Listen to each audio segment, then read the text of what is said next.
Okay, here we go. Part two of the recording. Again, I apologize for not being there in person. I'm going to share the screen and I'm going to put up the Excel version of the model that's posted on Canvas that we've been working with. So now you should be seeing my screen. This is the cap rate valuations tab in the model. So the following shows what the hotel we're looking at would be valued at each year using a 7% cap rate. So here, the NOI in year one, let me make this just a little bit larger so there's room for it. We'll go to 125%.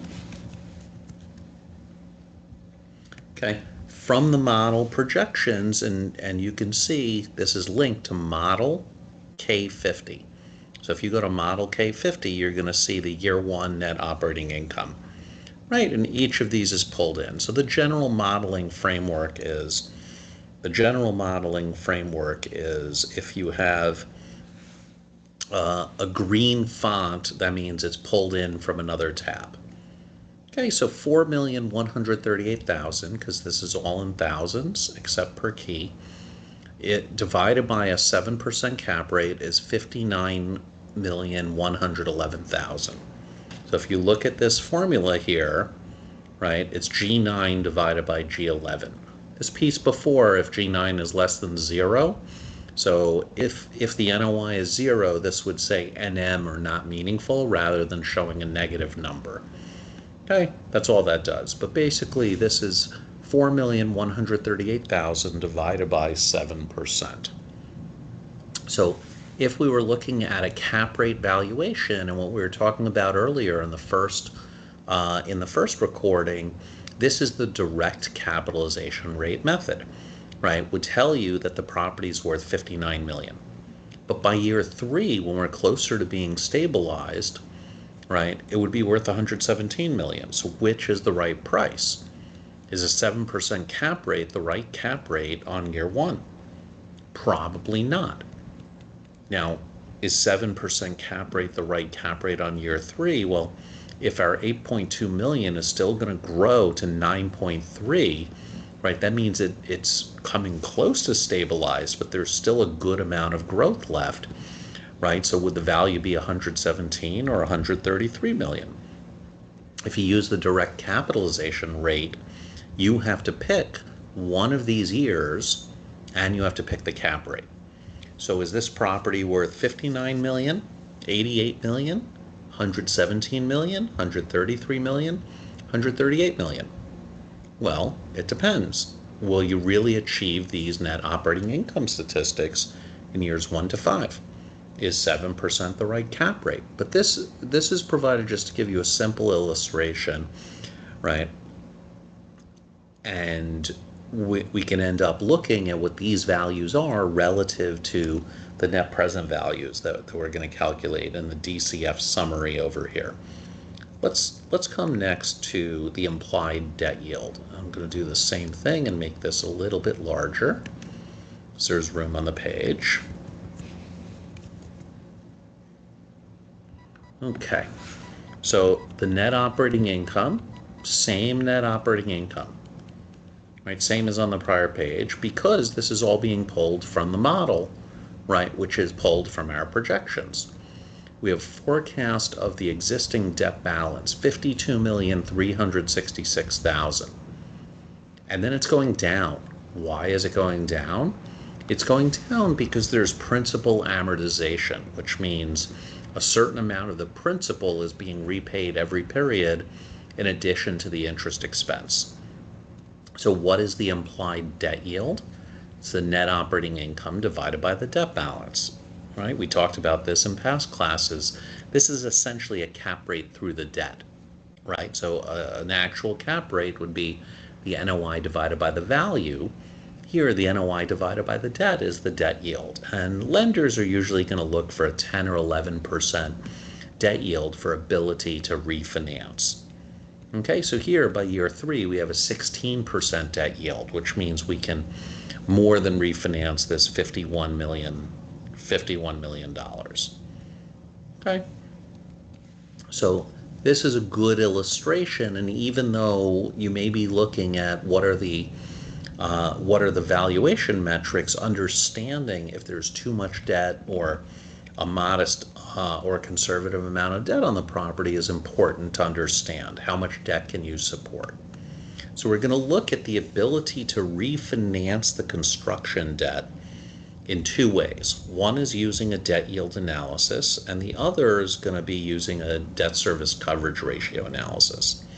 So in this one, we're using the debt yield analysis. So we take the NOI each year, and again, I'm going to make this a little bit larger.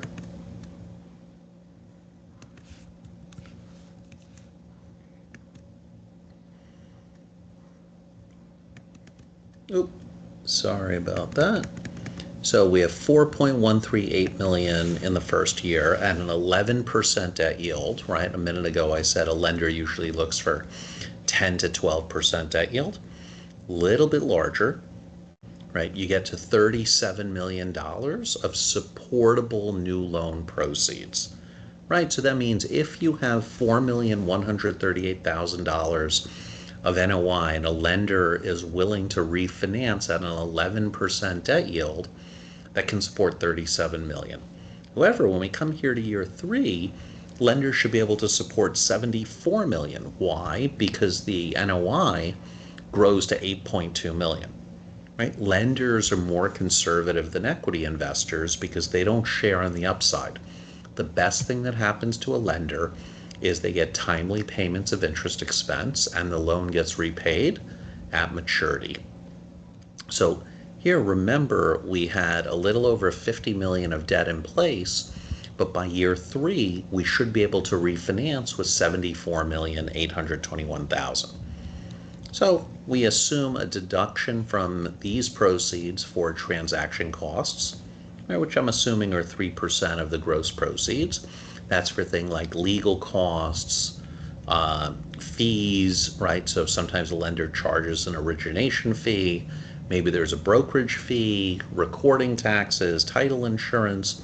So we assume 3% transaction costs, and we repay the outstanding debt balance at the end of year 3 of $51 million. That means we can refinance and take $21 million of additional proceeds.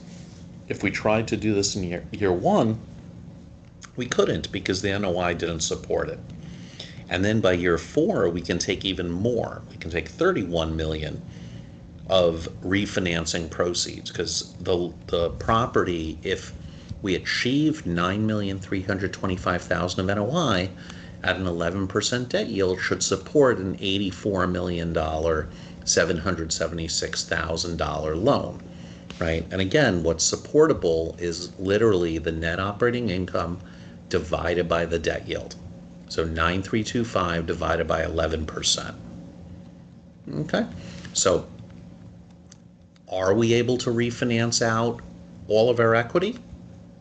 Doesn't look like quite all of our equity, but we can return a lot of the equity investment in this deal if we refinance our $51.4 million loan with a $74 million loan or an $84 million loan. That doesn't mean the debt markets will be like this 3 years from now. But as we look at it today, and if we achieve our NOI, this is what we should be able to refinance to. Okay, that should make you feel good as an equity investor, right? That there's more than enough cushion to be able to refinance your construction loan. Now we do it again looking at the debt service coverage ratio. Same NOI, right? It's being pulled in from the model. And we assume a debt service coverage ratio of 1.25 times. So we're assuming that a lender wants to know that there's a lot of cushion. A debt service coverage ratio of 1.0 would mean that in year 1, there was $4,138,000 of debt and $4,138,000 of interest expense, right?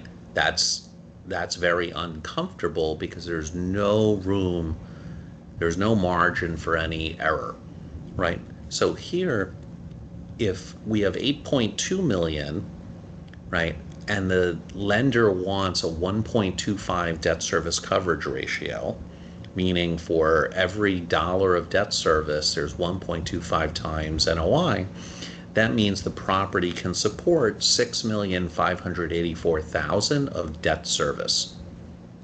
Right, and if you assume an 8.21% interest rate, which is the SOFR rate, right, which is the floating interest rate, short term, plus 400 basis points, the implied new loan amount is $80,198,000. How did I do that? K13, right, the supportable debt service coverage, right, the supportable interest amount divided by the interest rate, right? So that means if we want a 1.25 times debt service coverage and the interest rate is 8.21%, we can support a new loan of $80,198,000. Right, same as before, the amount of implied new loan you could have is about half of what it is in year one than it is in year three, because the NOI in year one is about half of what it is in year three. And same thing, we take out transaction costs and we take out the debt balance. There's two different ways, the DSCR approach and the debt yield approach, two different ways to ensure that based on your projections, right, there's enough room to be able to refinance the debt. Okay, it doesn't tell you anything about equity returns, but tells you if you think these are the right NOI projections, you're going to be able to refinance the debt. Okay, this is the projections we've been talking about all along. So now let's come to the DCF summary. Okay, so if you scroll down here, again, the NOI is in green and is being pulled in from the model tab, 4.1 million growing to 9.6. Okay, I also have here a total sale proceeds number, 138,187. What is that?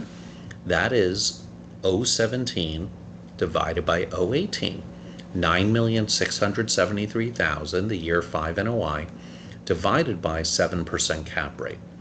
So when we're talking in the previous recording about you have to assume a sale at the end of your projection period, that's because we don't want to do projections from year 6 to year 99 or to year 199, where this 138 million is an approximation of what 9,673,000 would be, growing somewhat each year, but discounted back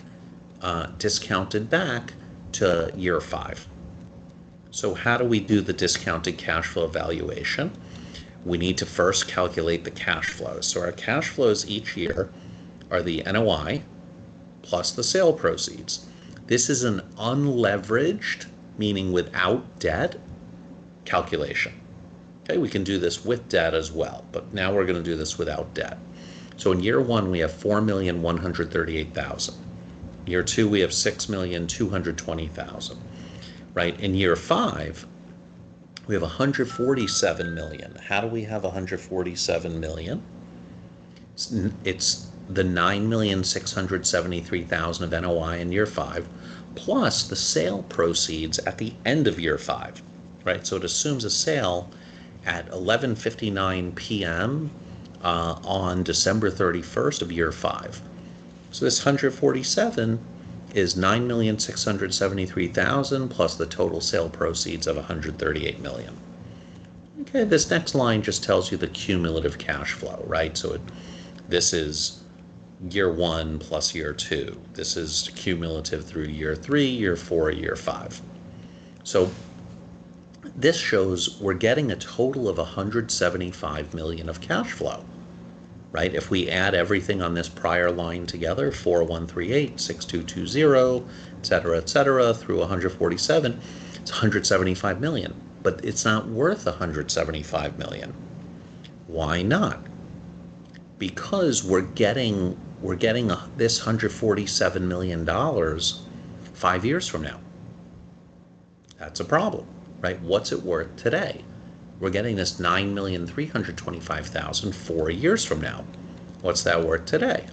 So here's the present value calculation. We can do these one at a time and we would get to the same place, but Excel has a formula that makes it easy.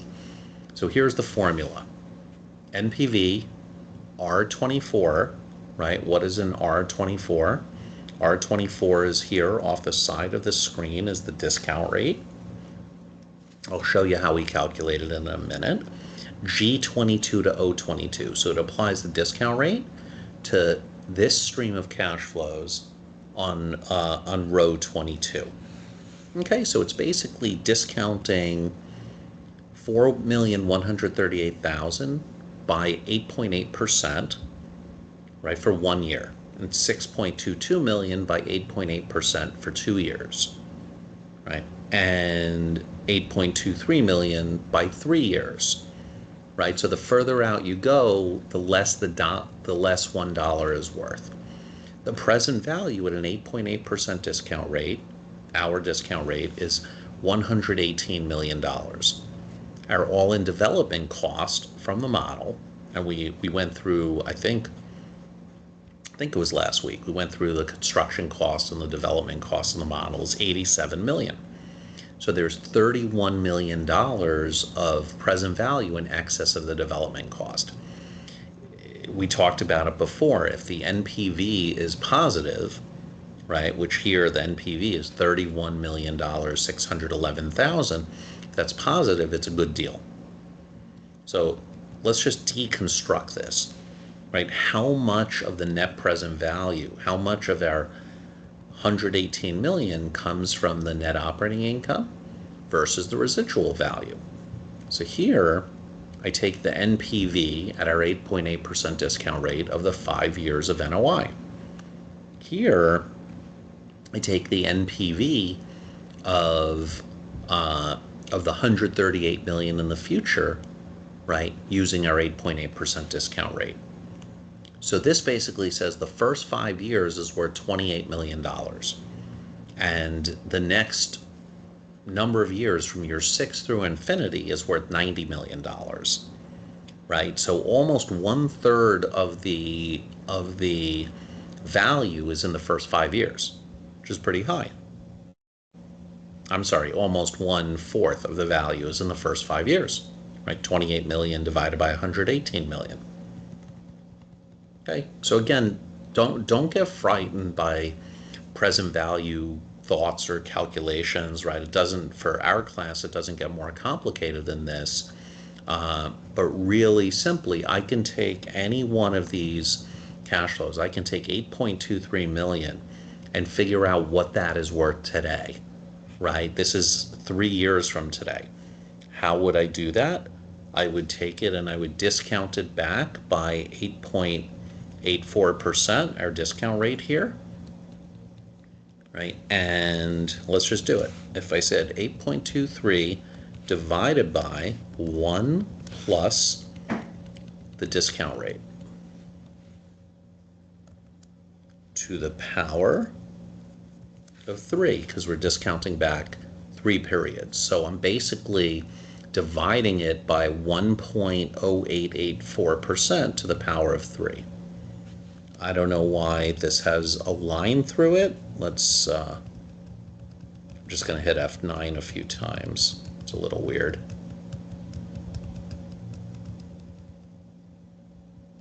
Okay, I think it just needed to iterate.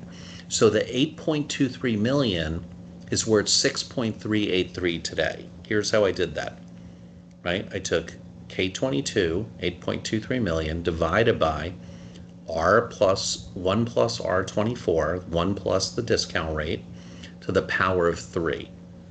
Okay, if I was doing this for the next period, right, I would say 9325 divided by 1 plus the discount rate to the power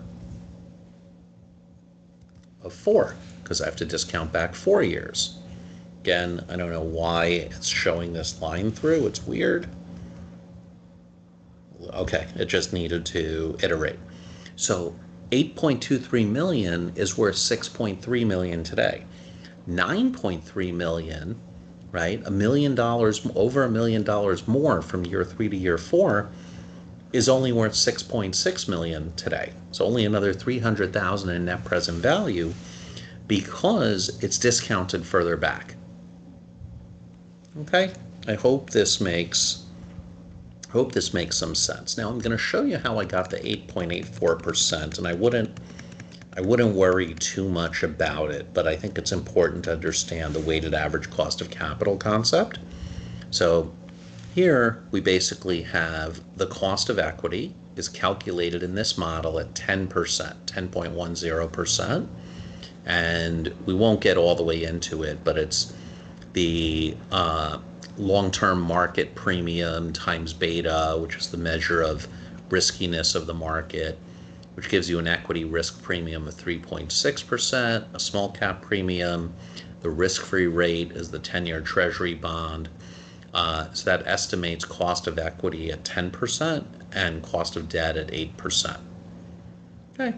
So again, just like I talked about in the slides before, the way we come up with 8.84% is 40% of the capital stack is equity at 10% return, 60% is debt at an 8% return. So the weighted average cost of equity and debt capital is 8.84%. Okay, that's what we use for the discount rate. Down below here is just different sensitivities. If I determined that the long-term, that one of these numbers was higher, that the long-term market liquidity premium was 6%. Again, I don't know why there's a line through, we'll deal with that. And the beta was 1.5, meaning riskier than the market. There, I'm just hitting F9 so it can iterate. Right, we would have an 11% cost of capital. And I'm using this weighted average cost of capital to drive the discount rate. So if I come back to the DCF calculation tab, way up here in the front,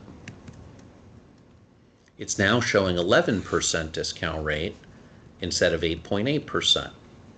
Right, so the higher the discount rate, the lower the valuation is going to be. Again, the higher the discount rate, the lower the valuation is going to be.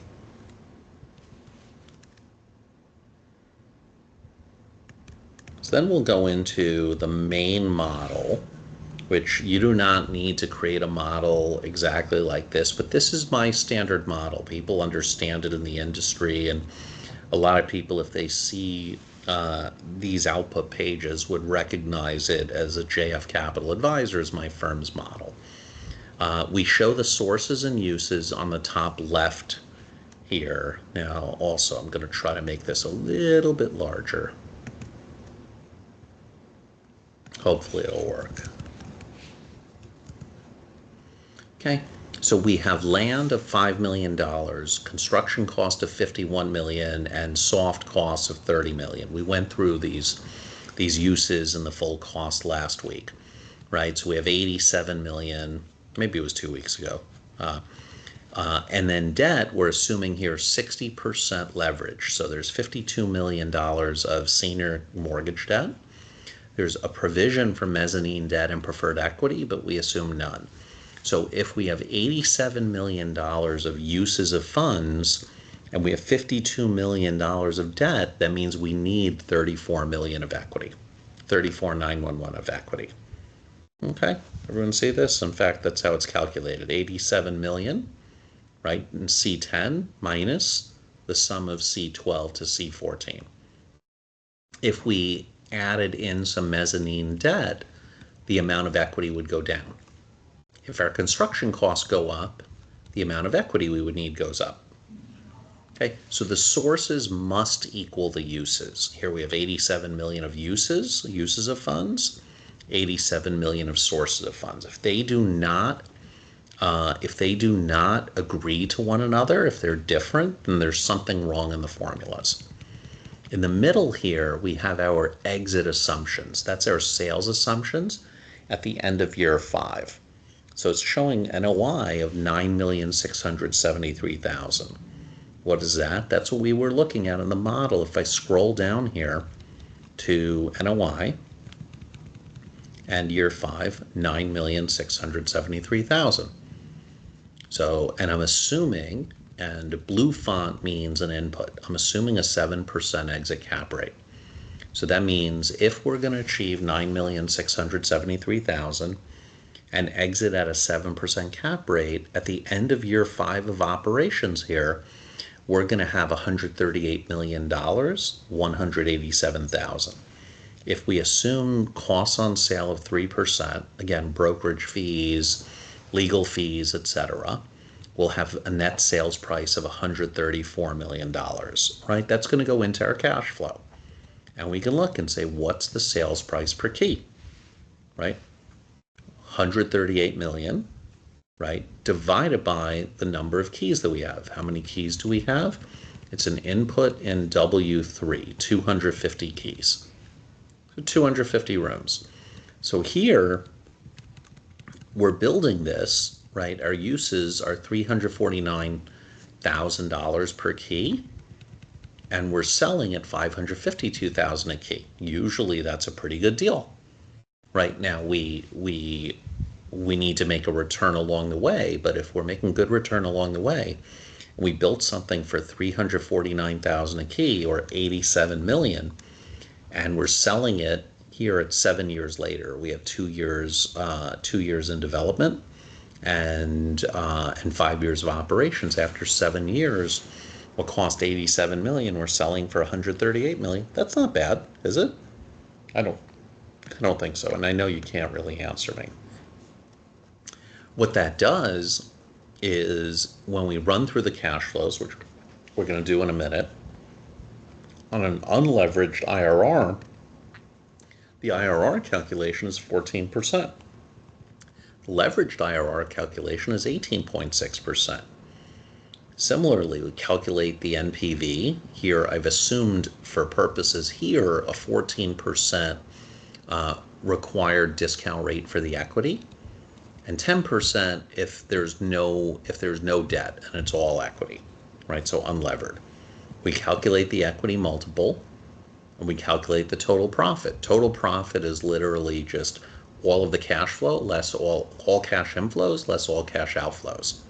So no discounting, no anything, right? So here, this leveraged NPV is 8.5 million, right? We said before, if the NPV is 0, that means in corporate finance theory, you should do this deal. That's what it means, because you've gotten your money back and you've gotten a 14% return each period. So you've gotten the return that you want. Now, if it's more than 0, here it's 8.5 million, that means there's a cushion, and this looks like a good deal. Okay, we do the same thing, unleveraged and leveraged. So let's look at how the leveraged IRR is calculated. And it's essentially the XIRR function, E90 to S90, E22 to S22. So let's look at what E90 to S90 is. Okay, if I come down to the next page, E90 is the cash flow, right? So it's negative in the first 2 years because that's when we're doing construction, right? This first column is not even the first year of construction, it's the closing, right? It's December 31st of 2024, and then we assume construction in 2025 and 26. So why do we have an outflow of 8.7 million then? Well, we have to close on the land, we have to pay some of our transaction costs and get going. So then we fund 26 million. Why, if we're still in construction here, this is year 2 of development, why is there no outflow? The answer is here on the senior issuance line. So this is where we're drawing the debt. So what a lender requires is we first fund all the equity. Once all the equity is funded, we'll then get to the debt. So by the time we get into year 2 of construction and development, all of our equity is already in the deal, right? We already have 34,911,000 of equity in the deal. Then we borrow the rest of the debt. Okay. And we have no interest expense in years 1 and 2 here. Why? Because if you remember from last class, we capitalized an interest reserve, right? It's in our development budget to pay interest expense here and here. So what we're doing with the IRR calculation is we're taking the IRR of this stream of cash flows right here, this stream. And then when we're doing the unleveraged IRR, that means without debt, we're taking this stream of cash flows right here. How much do we put out? So the unleveraged just assumes there's no interest expense, right? It adds back, as an example here, it's adding back everything before the interest expense. Okay, let's look at the same thing in terms of NPV. So if we look at the leveraged NPV, the formula is Q8, right? What is Q8? The discount rate, 14%, and then E90 to S90 and E22 to S22. So what's the E90? Same thing we were looking at before. The leveraged cash flows, the equity cash flows on row 90. Oh, I skipped over this before. And then it pulls E22 to S22. So let's look at what that is. E22 is like partially hidden here. So what is it showing? E22 is December 31, 2024. And then this goes 12 months forward, 12 months forward, 12 months forward. Okay, so the XIRR allows you to plug in specific dates to use instead of just annual. Okay, I wouldn't worry too much about that, but XIRR, XNPV, what's E22 to S22 is the dates, right? It's telling Excel when to assume year 1 is and year 2 is and year 3 is. The equity multiple, same as before, right? We're basically taking the stream of cash flows, right? All of the cash flows that we've gotten divided by the investment that we've made. And you can follow the formula. I wouldn't worry that much about it. And total profit is sum of E90 to S90. So it's literally the cash outflows plus the cash inflows. Right? Here we have cash outflows during construction, and then we have cash inflows.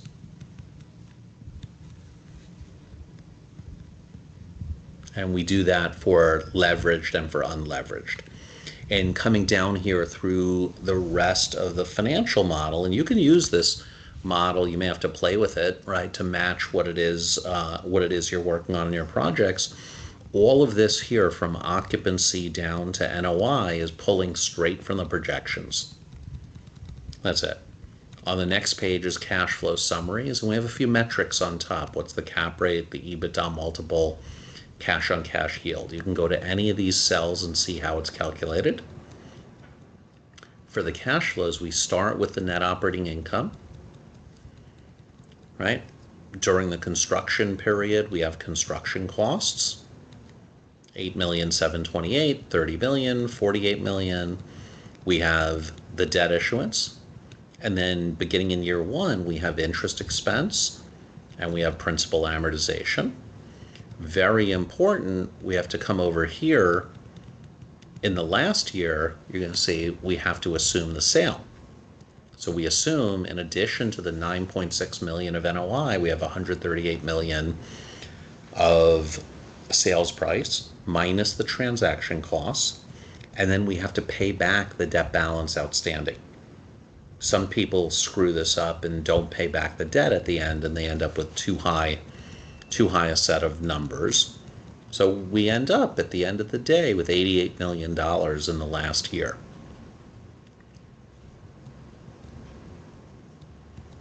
Next page here is the debt schedule, which again, I don't think you need to worry about.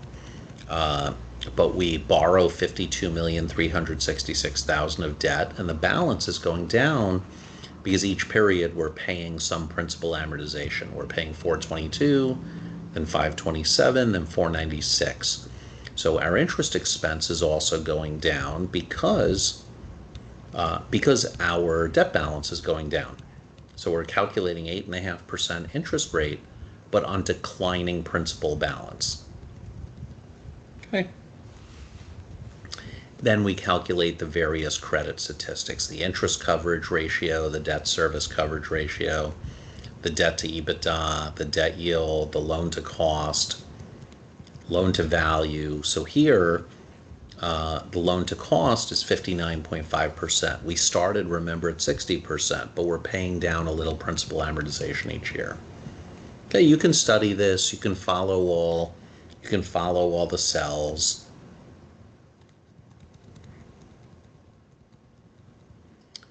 This rolls through in case there's mezzanine debt or preferred equity, and that's the model. This executive summary here is dynamically linked. So you'll see what I mean by that is here on row 6, it says the development is expected to have 250 rooms. But if you look in this, it's actually a formula, right? So there's a formula and text model W3, comma, quote 0, and rooms embedded within the text. So if I change the number of rooms, it's going to change automatically here, right? It's linking up the construction cost. None of the numbers on this page, right? None of the numbers on this page are hard-coded numbers. So if I make changes to any of the blue assumptions underlying, everything here changes.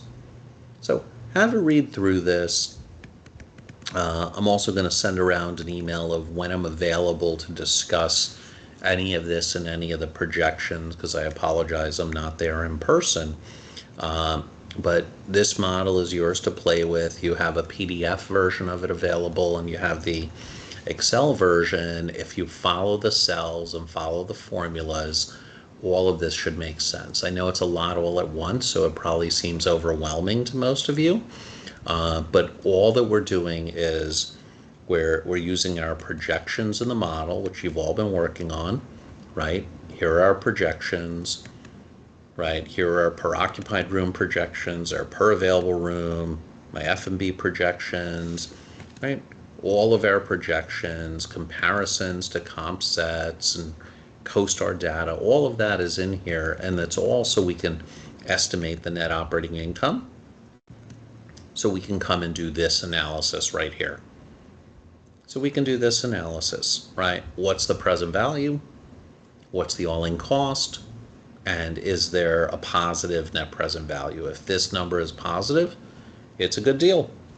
So that's going to be the end of this recording. I'm going to stop sharing this, and we're going to have one more shorter recording that won't be, this was close to an hour, that will be less than an hour, just recapping some of the concepts we're talking about and hitting on a few other things. So that's the end of recording number 2, and you might notice it's getting darker where I am on the West Coast.